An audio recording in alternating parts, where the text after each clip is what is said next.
Dans cette vidéo, on va voir comment ce lézard est passé de ça à ça. Bienvenue à Mouinet, où on cuisine un plat vraiment pas comme les autres, le lézard des sables. J'ai suivi un éleveur qui m'a emmené chez lui pour voir comment ce plat était préparé. Et bien sûr, j'ai goûté.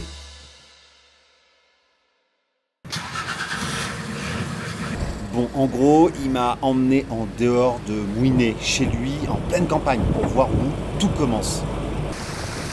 Hop! Vous l'avez compris, je viens d'arriver dans la petite ferme, l'élevage familial de lézards, situé donc à Mouinet, région qui consomme énormément de lézards. Donc je suis avec Vuong qui m'a gentiment accompagné, qui m'a emmené chez lui. Et là, en fait, juste en face de nous, il y a l'endroit où il garde les lézards. En gros, les lézards se reproduisent sur ce grand terrain de peut-être, je sais pas, 100 mètres carrés. Et comme il a plu, les lézards, ils se cachent. Voilà, il faut du soleil pour qu'ils aient envie de sortir. Et donc, il faut aller doucement s'approcher. Les lézards, ils font pas plus de cette taille environ, je dirais 15-16 cm. Et très rapidement, ils rentrent dans le trou. Il y a une cage qui est située au milieu du terrain. Et avec une certaine technique que je n'ai pas encore bien compris et bien vu, les lézards se retrouvent piégés à l'intérieur de cette cage centrale. Et c'est là qu'on vient les chercher pour être emmenés à la cuisson. Alors là, petit aparté, en attendant que les lézards se réveillent, il a vu des abeilles dans un palmier juste en face de nous avec du miel. Et du coup, il s'est mis en tête de décrocher ça. Premièrement, il faut endormir les abeilles, enfin les ensuquer on va dire, hein. Pas vraiment les endormir mais les...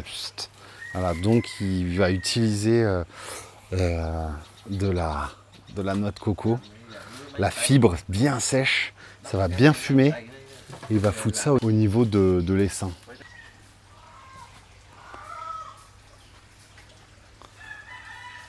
Je sais pas, je sens pas super bien cette affaire.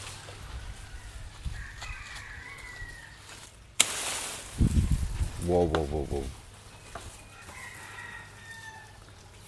Oh, oh, oh.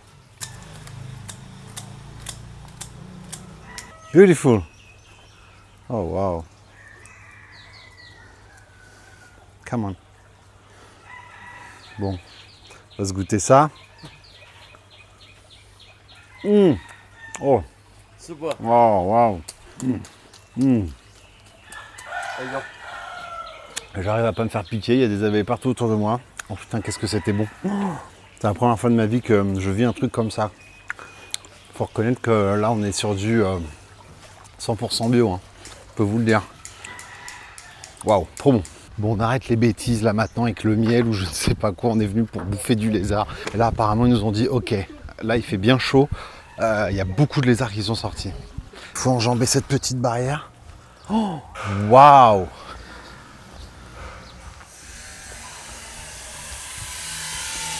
Oh là là!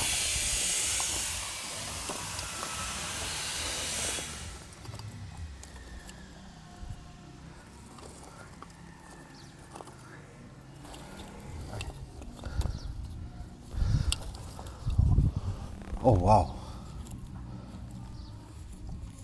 1 year. Okay. Woman. Woman. Yeah. Pregnant. Yeah. Okay, okay. Next year can baby. Okay, okay, of baby. course, of course. Ah, c'est vraiment énormément de lézards qui viennent d'être pris au piège dans la cage. Et il en relâche certains, dont des femelles qui sont enceintes. Voilà. Et il sait exactement lesquelles sélectionner.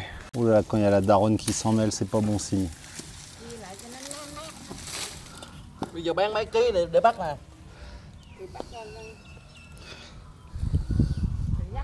Ça c'est vraiment la taille qu'ils doivent avoir pour pouvoir être consommés. Sinon, ils sont beaucoup trop petits. Là, ils sont parfaits.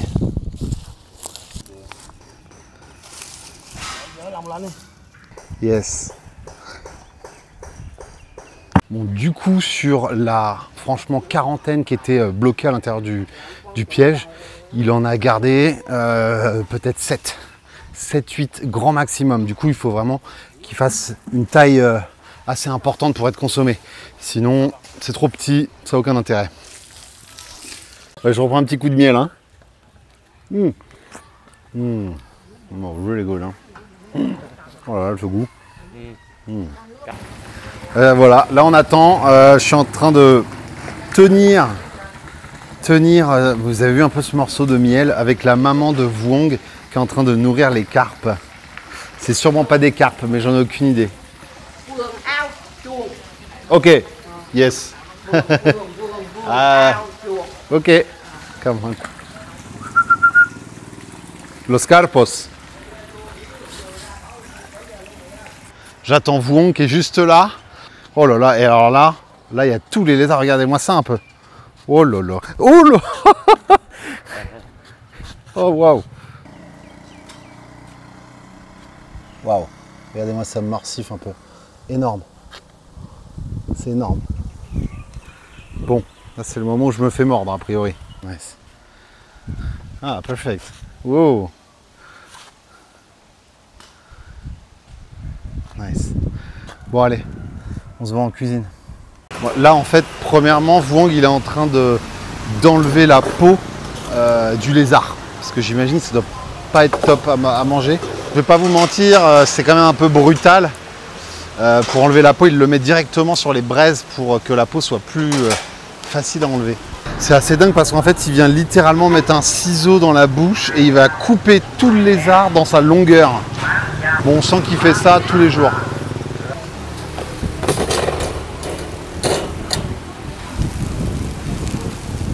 Đây là lá gan của nó và mật nó có thể làm cho ta ăn pas rất là chaud. sáng mắt. J'ai pas du tout envie. Je déteste le foie et je pense que c'est le foie. C'est son foie et sa bile. Il peut nous faire manger très brillamment. Ses yeux sont brillants et son visage est lumineux. Alors ça c'est la traduction Google Translator, mais bon. Il peut être dans les deux aisselles des organes internes ou dans sa queue. Il a un goût très parfumé, typique de la lézard de la région des sables. Ok. Je croyais qu'il allait me le faire bouffer cru. Je me sens sauvé. Un petit alerteur sur le barbecue à la rigueur. Il m'a proposé de goûter un petit bout directement, donc sans préparation. Donc c'est un peu le moment qu'on attend depuis ce matin finalement, qui est là. Donc là il a la queue, il a coupé. Ça c'est le bout qu'il m'a proposé de goûter maintenant. Oh waouh. Oh. Bon, de toute façon tu cuis une viande sur le barbecue, ça sent bon. Là ça sent très très bon. Est-ce qu'on goûte? Vous êtes prêts?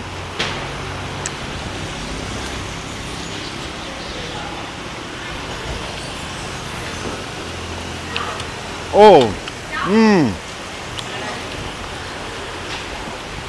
Franchement, c'est un peu entre du poulet et du poisson. Je vous jure que c'est vrai. Je dirais même plus du poisson. C'est très très bon. La viande elle est très tendre. Je m'attendais à un truc peut-être un peu caoutchouteux. Un animal stressé qui est cuit comme ça. Je me dis la viande elle va être dure. Et ben non, c'est très très bon. Vraiment, ça a un goût plutôt simple, pas fort en bouche et très tendre. Vraiment, c'est ça qui me surprend. Donc j'ai hâte de goûter ça en version un peu élaborée. Sauce saté apparemment, sauce un peu piquante et avec une salade de papaye. Kitchen? Cooking. Cooking. Barbecue. Barbecue. And Salade. Ok, cool. Bon là, Vuong il va s'affairer au travail. Alors lui ou sa femme, je sais pas. Perfect. Là comme ça de visu, c'est que de la viande sur le barbecue, mais une fois qu'il aura fait sa petite magie, ça va être encore plus sympa. En gros, il m'a dit que les pattes arrière, c'était les parties les plus charnues. Et c'est ce qu'on allait utiliser pour manger au barbecue. Et la queue, c'est ce qu'ils utilisent pour faire en salade. Donc il est en train d'amener ça en cuisine.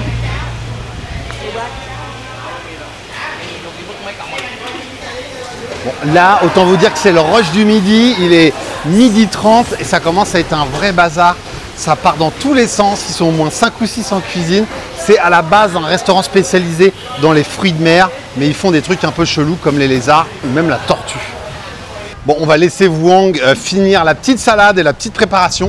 Nous, on va aller s'installer. Alors ici, à Mouinet, la plupart des restaurants et des resorts qui sont sur la plage, et ben forcément, ils ont un accès sur la mer. Et là, direct, tu arrives, tu vois, tu as un petit vent. Parce que quand tu es dans la rue principale, tous ces bâtiments, ils coupent le vent. Alors que là, ça respire un peu, enfin. Regardez ce qui est en train d'arriver là. Oh, c'est beau. Beautiful. Franchement, moi j'aime bien. Il y a du vert, du jaune, du rouge. C'est parfait. J'ai pas besoin de plus. J'avais pas envie qu'ils me mélangent ça avec une sauce directement. Là au moins, on va pouvoir goûter le produit brut, juste avec quelques herbes. J'espère qu'il n'y a pas de diepka là-dedans. Non, c'est pas vrai. Je lui ai dit de pas en mettre, il en a pas mis. Ah oui, avec un peu de citron, du sel et du poivre. Regardez comme ils sont affairés autour de moi, c'est génial. J'aime qu'on s'occupe de moi. Christina, prends des notes. Il a dû se dire, bon, celui-là, il est complètement débile, on va tout lui faire. Cái barbecue. Barbecue, Chili. nice, nice. Chili direct, ok, ok. Je me lance. Christina, zoom. Attention, a bit with that. Oh, just that. Ken, okay. allez hop. Oh.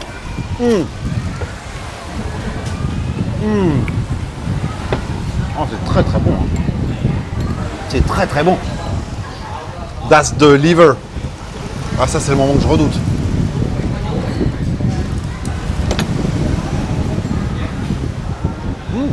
Nice.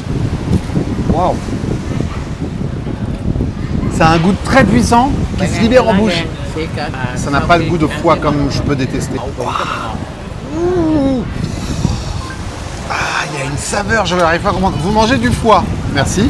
Vous vous sentez vraiment gros et après avoir mangé le premier fruit gras, il est enivrant. Et derrière, il y a un arrière-goût très sucré. C'est vrai. Sucré et aussi un peu chelou quand même. Oh, il y a un truc qui s'est libéré et c'est comme si c'était très acide dans ma bouche. Vache. Wow, c'est pas mauvais, hein, mais très spécial. Alors autant le lézard très très bon, le foie là, ça a un goût très particulier. Un truc très... Je vais rincer ça avec une petite Saigon. Oh. Oh. Ça, what is that? Ok. Et là, on demande pas, on s'en moque. Il en remet un peu. Là, il me fait un toast. Ça, c'est des crackers de riz. Come on. Regardez-moi ça, là.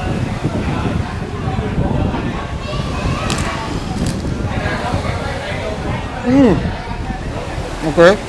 Moi, ce qui m'intéresse encore plus, vraiment, c'est de goûter le lézard lui-même. Regardez le genre de morceau qu'il y a. C'est quand même plutôt chargé en viande. Eh, c'est énorme. Ça, trempé avec un peu de gnocchman, de piment. Oh, très bon. Regardez, c'est assez fou. Tout à l'heure, je vous ai dit, c'est vraiment à mi-chemin entre de la viande et du poisson. Regardez, il y a carrément des arêtes. Enfin, ça ressemble à des arêtes. Romain, j'ai passé une belle vie, mais finir dans ta bouche, c'est un réel honneur. Pardon. Faut vous dire que au Vietnam et surtout dans cette région où est consommé le lézard en grande quantité, c'est souvent un mets qui est considéré comme un plat de fête, un peu luxueux. C'est pas un truc qu'on mange tous les jours. Voilà. Et c'est vrai par rapport à ce qu'il m'a dit tout à l'heure, les pattes arrière sont vraiment les plus charnues. C'est là où il y a le plus de viande. Là, je suis en train de manger le niveau de la queue. Et c'est vrai qu'il y a beaucoup plus d'os et moins de choses à manger. Ça me fait un peu penser à un mix entre de la grenouille, où il y a quand même pas mal d'os, tu es là à galérer, tu manges 2 petits bouts de viande. C'est un petit peu ça, voilà. Mais je suis très étonné, je m'attendais à un goût étrange. Et en fait, comme je vous l'ai dit, ça se rapproche pas mal de choses qu'on connaît déjà. Donc en gros, je suis content d'avoir essayé. Je pense qu'encore une fois, il faut oser et ne pas s'arrêter à la barrière de la vision, de ce qu'on voit. Bien sûr, on se dit bouffer du lézard, c'est très étrange, c'est chelou. Pour certains pays, manger du lézard, c'est pas chelou. Voilà, comme au Vietnam. Bon, cette vidéo touche à sa fin. Je viens de passer un moment vraiment assez incroyable. Je crois que j'ai même plus aimé le fait de suivre Wong dans sa famille et dans son élevage de lézards en plein dans son jardin, comme vous avez pu le voir, que finalement le manger le lézard. Parce que je vous dis toujours la vérité, je suis transparent, j'ai trouvé ça bon. Surtout les pattes arrière qui sont, comme il le disait, très charnues. J'ai trouvé ça très très bon. Ça avait vraiment à mi-chemin entre la viande et le poisson, comme je vous l'ai dit. J'ai trouvé ça très sympa. Peut-être encore mieux de manger ça de la version barbecue avec la petite sauce que dans la salade finalement, pour avoir le vrai goût de la chair du lézard. Mais j'ai surtout, ouais, vraiment, j'ai passé un bon moment avec lui. Il était adorable, il m'a appris plein de choses. Donc vraiment une spécialité qu'on trouve énormément dans la région de Mui Né, là où on est, parce que ce sont des lézards de sable. Voilà. En tout cas, moi j'espère que ça vous a plu. J'espère que si vous venez au Vietnam, vous oserez peut-être passer la barrière du j'ai pas envie. Voilà. J'espère que vous avez passé une bonne vidéo et on se voit très bientôt pour la suite de mes aventures culinaires au Vietnam. Allez, salut, ciao et à dans 3 jours.